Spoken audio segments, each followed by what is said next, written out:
How's it going, guys? Coach Crane here. So we're going to talk about the rack deadlift, okay? So this is, again, not necessarily meant to be anything crazy. This is more of an auxiliary movement.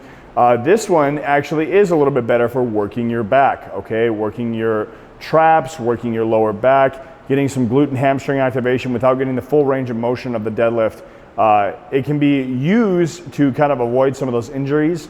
And it also, again, for bodybuilding needs and aspects, it's pretty good for just a lower back exercise, especially depending on your width and grip and everything like that. So we're gonna go over a standard rack dead just so you guys have the idea of what it is. So basically you wanna set up any sort of rack to a little bit higher, well, a little bit lower than shoulder. Well, not shoulder, I'm sorry, your knees. A little bit below your knees. So that's about where mine is for me. The bar should be below the knee as well. So you're coming in just like this. And that, if you see, is about where I want it to be.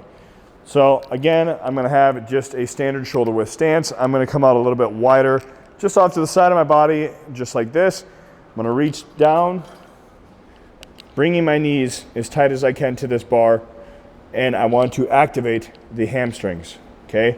So the hamstrings go in, everything gets nice and tight. I'm arching my back, keeping everything tight. I'm not just pulling, coming in, and I'm activating the hamstrings first. Then I'm taking that tension, driving through, pushing my hips through, and locking out my back.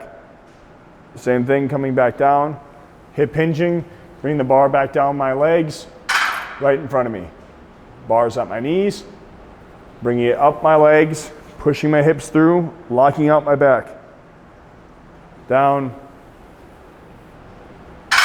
just like that. Very easy. It's just one of those things where you guys have to get down the hip hinging movement and realize that deadlifts are not a back exercise. They are not, okay? Deadlifts are here to work your posterior chain as a whole.